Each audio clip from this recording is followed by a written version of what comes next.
पूरे देश की जो इकोनॉमी है उसका 1/3 इकोनॉमी सिर्फ 5 राज्यों में है। सिर्फ 5 राज्यों में देश का 1/3 जीडीपी है। केरल, तमिलनाडु, कर्नाटक, आंध्र प्रदेश और तेलंगाना। इन 5 राज्यों में देश की 1/3 अर्थव्यवस्था है। इन 5 राज्यों में भाषा अलग अलग बोली जाती है। अलग अलग दल के लोग वहां नेतृत्व कर रहे हैं, अलग अलग विचारधारा के लोग हैं। फिर वहां पर इतनी तरक्की क्यों हुई है? वहां पर भी तो बड़ा भ्रष्टाचार है।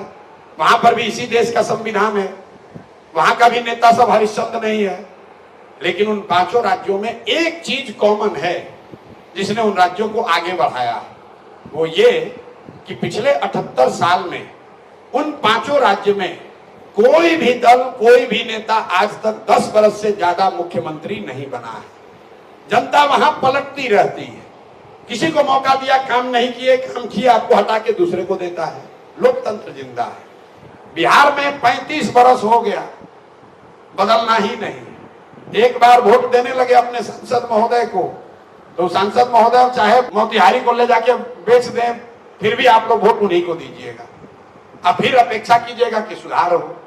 तो सुधार तब होगा जब आप लोकतंत्र को जिंदा कीजिएगा, जब नेताओं के मन में डर होगा, चाहे वो भाजपा का हो या जनसुराज का, कांग्रेस का हो या राजद का। जब उसके मन में डर होगा कि मैं मोतिहारी की ट्रैफिक व्यवस्था नहीं ठीक कराऊंगा तो अगली बार जनता हमको हराएगी। उसको तो डर है नहीं, उसको मालूम है कि लालू के डर से हमको सब वोट देवे करेगा। लालू को भी मालूम है कि सब जितना मुसलमान है भाजपा के डर से हमको वोट देवे करेगा। जब आप गलत बोइएगा तो गलत ही तो काटिएगा भाई।